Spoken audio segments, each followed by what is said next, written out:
Inilah kondisi minibus yang dikemudikan pasangan sejoli setelah mengalami kecelakaan. Sudah mobil ringsek, tapi kendaraan ini bukan ditolong warga. Sebaliknya malah jadi cemoohan. Usut punya usut, rupanya sejoli yang ada dalam mobil ini sebelum kecelakaan terjadi sempat berbuat asusila sambil menyetir.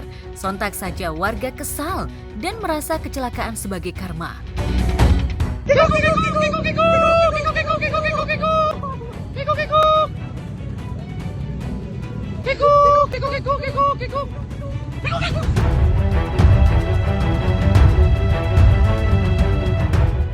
Ketika postingan ini ramai di jagat maya hingga viral, warganet pun langsung menyoraki dengan komentar syukur. Walah, berabe ya.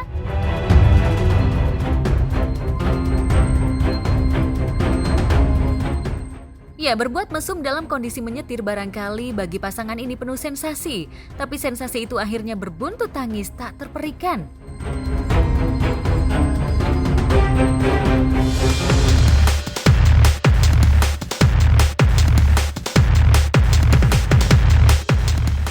Nah, kalau yang ini lebih parah nih. Emang parah sih.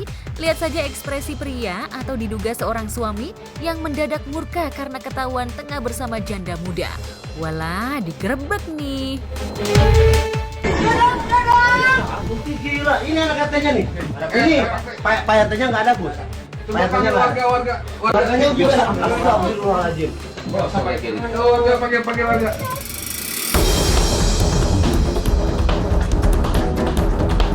Bukannya meminta maaf pada anak istri, tapi malah nyolot. Beruntung warga sekitar tidak terpancing emosinya. Tapi dari tampangnya sih kayak jagoan apa ya? Kalau bener udah punya istri, insyaf ya bang.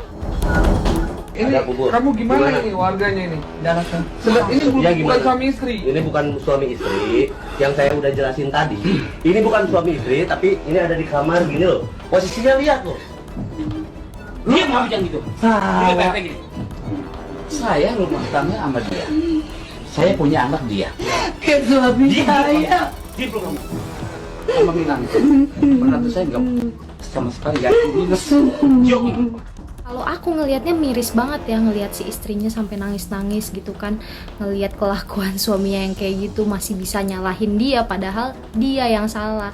Udahlah, maksud aku gini, lu udah tahu kepergok, udah tahu sisi istri ini tuh udah tahu lu tuh selingkuh gitu kan, apalagi di situ yang ngegerebeknya bukan istri lu doang, ada keluarga juga kan, malu juga. Ya udah, yang penting minta maaf aja dulu gitu kan, biar nggak viral. Taunya dia malah marah-marah, terus ya terjadilah seperti itu ya. Buat kalian semua, sayangi ajalah pasangan kalian, sesulit apapun keadaan kalian berumah tangga. Aku pun belum berumah tangga, tapi kalau aku ngelihat ada kejadian perselingkuhan atau apa, miris aja sih liatnya.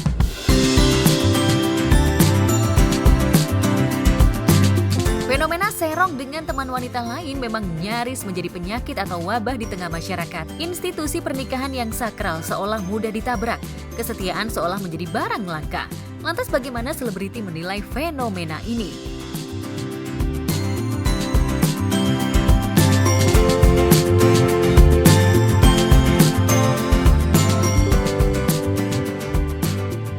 Saat kasus demi kasus asusila mewarnai jagat maya, di jagat selebriti, sembah sujud menyeru kebesaran ilahi tengah dilakoni pasangan Lesti Kejora dan Rizky Bilar. Lesti dan Bilar bahkan membawa serta putranya ke tanah para nabi. Di dataran suci dengan lalu lintas umat muslim sedunia ini, Lesti mendadak menangis di pelukan sang belahan hati. Lantas apa arti dari pelukan tangis Lesti?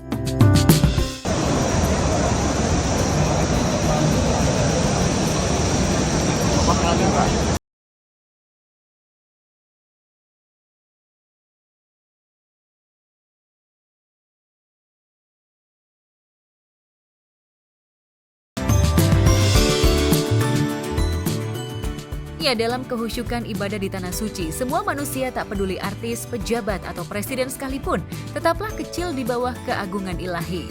Barangkali Lesti pernah begitu sengit menyayat batin suaminya ketika sempat berusaha mengkerangkeng Bilar ke dalam jeruji besi ketika kasus dugaan kekerasan dalam rumah tangga melanda pasangan ini. Mungkinkah tangis itu pecah karena ujian masa lalu itu? Musibah ini mungkin membuat keresahan bagi masyarakat, tapi insya Allah keputusan ini keputusan yang terbaik insya Allah untuk keluarga kita. Dari pengalaman ini saya juga belajar dan suami saya juga akan belajar menjadi suami yang lebih baik. Sebelum sama suami, jadi di sana tuh aku berdoa mudah-mudahan aku bisa kembali lagi umroh, bisa kembali lagi beribadah, menginjakan kaki di rumahnya Allah bersama anak dan suamiku. Masya Allah, ternyata Allah baik banget mengabulkan doaku itu.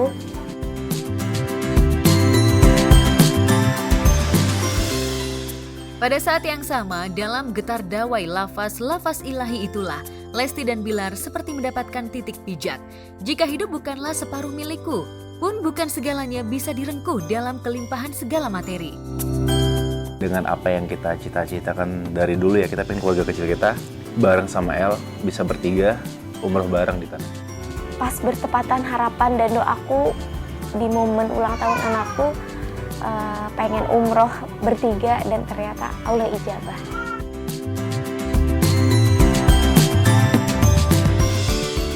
Ya, di tanah para nabi itu pula kebersamaan terurai dan terukir indah. Ada tangis, tawa, dan bahagia. Ada dekap hangat sebuah keluarga kecil dan ukuran kasih sayang yang seolah kian kokoh. Seperti kebersamaan yang terus mereka urai berikut ini. Kami. Nama kami kan? Rakti, kesukaan aku. Ini, Kalau di India namanya chai. ini kalau di Medan namanya STMJ. Kalau di Indonesia.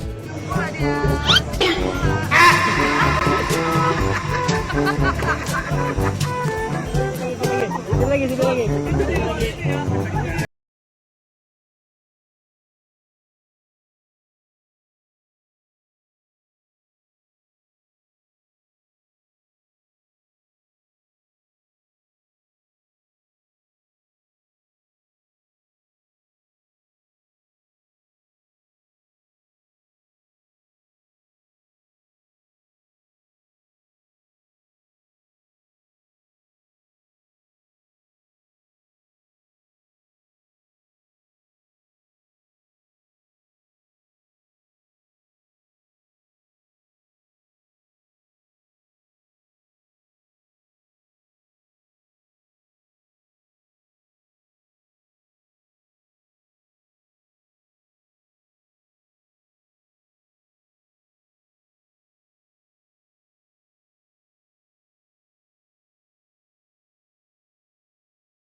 Jika Lesti dan Bilar mampu merekatkan diri dalam bingkai spiritualitas di Tanah Suci, presenter Irfan Hakim yang sudah kenyang mengecap manisnya hidup berlimpah materi, diam-diam rupanya tengah merencanakan lebaran di Tanah Suci. Lantas benarkah Irfan akan memboyong keluarga saat Ramadan nanti hingga datangnya bulan Idul Fitri?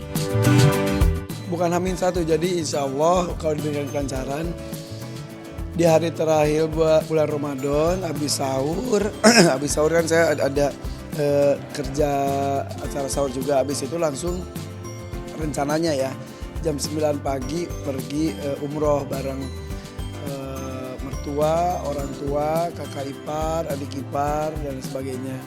Dan ada beberapa dari tim Hakim, alhamdulillah aku bawa ajak pergi, yaitu kurang lebih 7 orang. Jadi ya bahagialah, maksudnya gue juga lama nggak umroh. Kalau dulu tuh hampir setiap akhir tahun atau awal tahun tuh ada kesempatan umroh. Nah ini dari pandemi dan lain-lain belum pernah kesana lagi. Jadi pas kebetulan juga jadwal lagi padat. Nah agak kosong tuh biasanya ya libur Lebaran. Nah ya udah satu-satunya itu. Jadi mudah-mudahan secara jadwal bisa ikut Lebaran Idul Fitri di Tanah Suci di Masjidil Haram. Insya Allah akan diberikan kelancaran.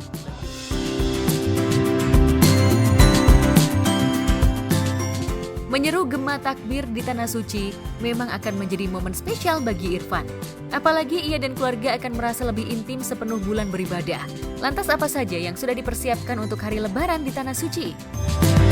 Ya enggak, ada beberapa karyawan saya yang sudah kerja lama banget, ada yang sudah belasan tahun, ada yang udah kenal 30 tahun lebih juga, jadi beberapa dibawa berbagai macam kriteria lah. Jadi pas pengumumannya juga siapa yang dibawa, siapa yang diajak itu tuh mengharukan sekali Pak, kan ada yang videoin, pas dilihat videoin ikut sedih juga. Alhamdulillah berdoa mudah-mudahan masih diberikan kesempatan, rezeki dan juga kemampuan untuk membawa orang-orang yang dicintai untuk ikut beribadah di Tanah Suci. Jadi ini salah satu doa gue juga dulu ketika haji dan umroh tuh selalu gue berdoa tuh, ya Allah berikan kesempatan orang-orang yang saya cintai menikmati, merasakan apa yang saya rasakan beribadah di sana. Jadi ya alhamdulillah, ini kok keluarga besar tuh ya, alhamdulillah 5 tahun lalu juga saya berangkat 90 orang ya, 92 orang.